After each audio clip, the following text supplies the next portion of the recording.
Olá, meus amados, graça e paz, tudo bem com vocês? Seja bem-vindo ao canal Restauradamente. Hoje nós vamos falar de um assunto muito importante para nós cristãos, que é a adoração.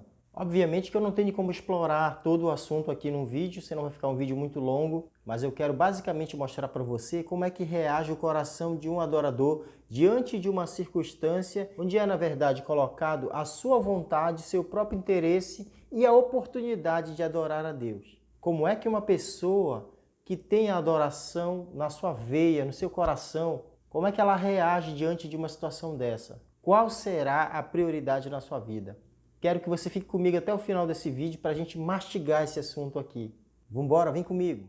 Meu querido, se você ainda não sabe, este canal está aqui para divulgar a Palavra de Deus, pregar mensagens, reflexões, meditações da Palavra de Deus, com o objetivo sempre de trazer edificação para a tua vida, te aproximar de Deus, te fortalecer na fé, para que a tua fé esteja firmada realmente na Palavra de Deus. Se você ainda não é inscrito neste canal, eu quero te convidar para fazer isso agora.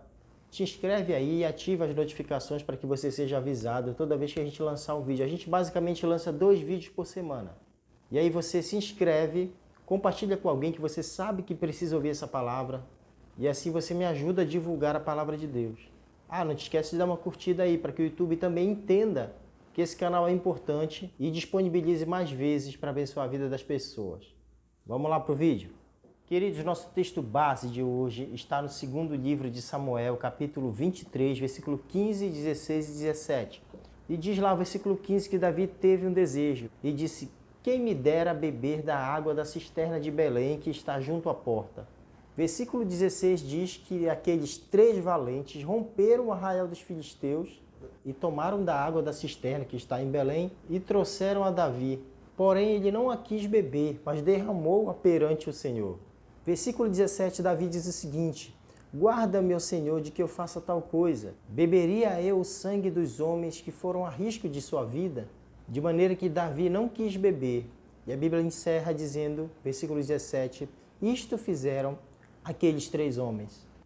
Amados, a gente aprende que Davi, desde muito cedo, já tinha um coração adorador diante de Deus. Desde que ele apacentava as ovelhas de seu pai, quando ainda era um garoto, já tocava a sua harpa, já adorava o Senhor, ali fazendo a sua atividade, cumprindo o seu trabalho, seu dever, mas teve experiências com Deus e conhecia a Deus. No episódio em que ele enfrentou o gigante Golias, tentando convencer ali o rei Saul de que ele conseguiria vencer aquele gigante, ele cita as experiências com o leão e com o urso, que conseguiu matar um leão e conseguiu também matar um urso. Isso mostra que Davi, mesmo sem plateia, sem ninguém para ver, para testemunhar, já tinha experiências com Deus, experiências vitoriosas. E sabendo do poder e da grandeza do Deus que ele servia, Davi sabia quem ele estava adorando.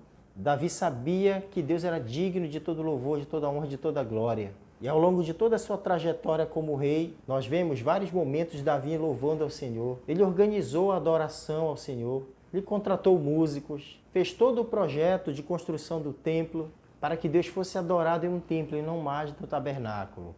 Temos também o episódio quando a Arca da Aliança foi trazida de volta para a terra de Israel. Nós encontramos Davi encabeçando ali a adoração, a comemoração, a alegria do povo em ver a Arca do Senhor retornando para o seu lugar. E Davi estava lá tomando a frente, louvando, pulando, se alegrando com Deus, comemorando aquele grande feito. Era um homem que sabia adorar.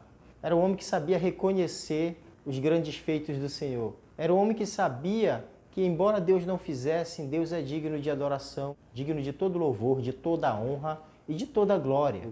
Deus não deve ser adorado somente pelo que Ele faz, mas primeiramente, sobretudo, pelo que Ele é. E Davi tinha essa plena convicção, essa certeza dentro do seu coração. No texto que nós lemos, Davi estava escondido numa caverna, a caverna de Adulão. Os filisteus tinham tomado a cidade de Belém, estavam cercando ali como estratégia, cercaram a área do poço para que o povo realmente não tivesse água para beber e ficasse em sérios apuros ali, dependendo dos filisteus. Davi estava escondido lá na caverna de Adulão com os seus valentes. Diz a Bíblia que existiam 30 valentes, na verdade eram um pouco mais. Davi tinha ali 30 valentes que estavam ali como se fosse a sua tropa de elite, a sua guarda especial. E esses homens eram notáveis não porque eles queriam. Não era qualquer um que chegava lá e dizia assim, quero ser um valente de Davi, não. Eram homens que tinham feitos extraordinários, eram homens que tinham realizado proezas, Eram homens que tinham enfrentado sozinhos 800 homens inimigos, outro 300 inimigos sozinhos. Homens que tinham dado livramento ao povo de Israel e estavam ali em volta de Davi. Homens habilidosos na espada, na lança, na defesa, no ataque. Guerreiros de extrema habilidade, mas que entregaram seu serviço a um rei que eles tinham tremendo respeito, pois sobretudo sabiam que Deus era com Davi.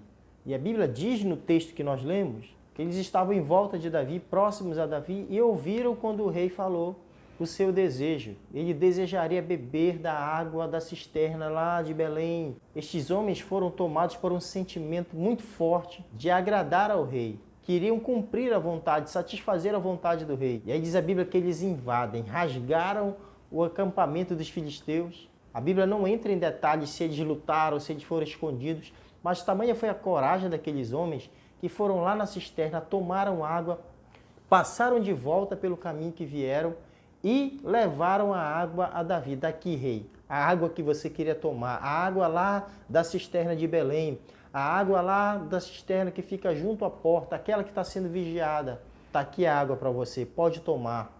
E aí a Bíblia diz que Davi olha para aquilo e diz assim, eu não posso fazer isso. Davi não quis tomar daquela água, porque entendeu que aqueles homens se arriscaram para lhe satisfazer um desejo. Agora pense na situação. Davi já tinha dito que ele estava com sede, que ele queria saciar a sua sede com a água da cisterna de Belém. Mas quando aquela água chega, ele não se acha digno de satisfazer o seu desejo em troca do perigo que aqueles homens correram. E aí eu aprendo algumas lições que eu quero compartilhar com você agora.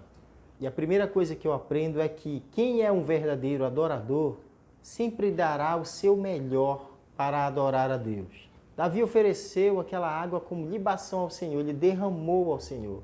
Ele poderia ter matado a sua sede, mas ele preferiu agradecer a Deus por ter homens tão valentes à sua disposição e que estavam dispostos até a dar a própria vida para cumprir e satisfazer o desejo do rei. Davi não se achou digno e entendeu que mais importante do que ele era agradar a Deus. Eu quero que você entenda isso, querido. Que mais importante do que agradar os teus desejos ou os desejos de uma pessoa qualquer, a nossa prioridade deve estar em agradar a Deus. Davi entendeu que quem lhe proporcionou esse momento foi o Senhor e entendeu que ele não era digno, mas que o Senhor era digno de toda adoração. Um coração adorador sempre vai entender que tudo que tem, que tudo que está em suas mãos, só está porque Deus lhe concedeu. Que a vida e qualquer outra coisa não estão acima da nossa adoração que devemos dar ao Senhor. Davi poderia ter dito, vou tomar essa água mesmo, foi para isso que eles foram lá. Para valer a pena o risco que esses homens correram, vou tomar essa água, matar minha sede, vou agradecer a eles. Mas o coração de um adorador fala muito mais do que isso. O coração de um adorador pensa logo em Deus, pensa como agradar a Deus. Davi viu aqueles homens tentando lhe agradar. E o coração de um adorador, quando recebe algo, transfere automaticamente para Deus. O coração de um adorador nunca fica com nada para si mesmo. O que ele tem de melhor, o que ele tem de mais precioso, ele pensa automaticamente em entregar para Deus. Outra coisa que eu aprendo é que as nossas prioridades, embora pareçam urgentes, elas sempre terão uma posição secundária na vida daquele que é um verdadeiro adorador. Entenda, querido, um adorador não é adorador por algo que ele recebe de Deus. O adorador vai sempre entender que Deus não precisa de motivos para ser adorado. Porque antes de receber a adoração, o sacrifício, Deus já recebeu o adorador. Ou seja, o adorador precisa ser aceito por Deus para que o seu sacrifício de louvor, de adoração seja aceito. Nunca vai acontecer o inverso. Nunca ninguém vai chegar na presença de Deus e querer primeiramente oferecer um sacrifício e a sua vida não estiver de acordo com a vontade de Deus.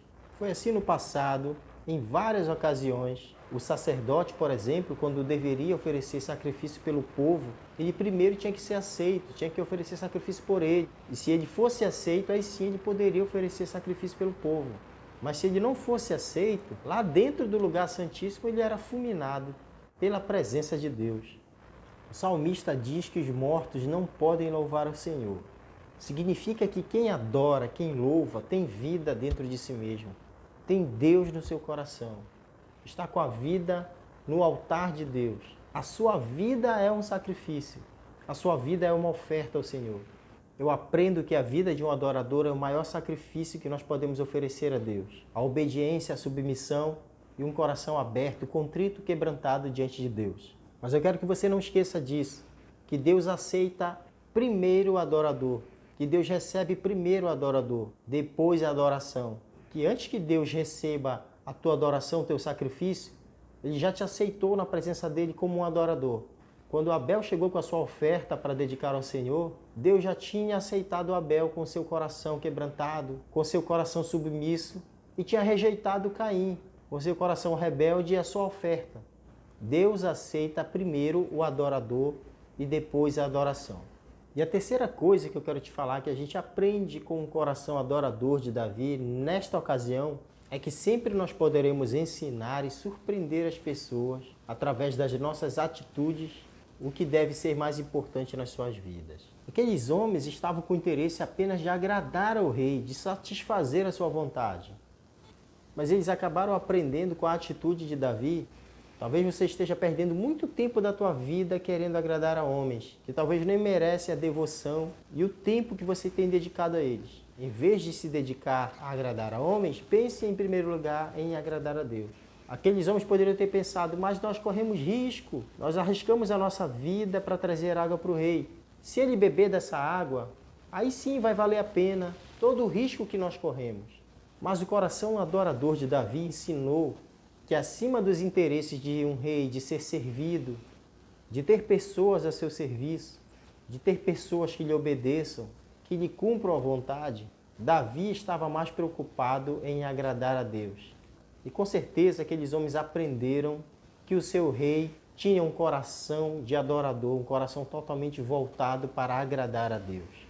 E que você ofereça o seu melhor para Deus, que você priorize a adoração a Deus. Você seja um verdadeiro adorador, você entregue a sua vida como sacrifício a Deus através da obediência, da fidelidade e possa servir a Deus com alegria, dando sempre o seu melhor para Deus. Por certo, o Senhor te recompensará por isso.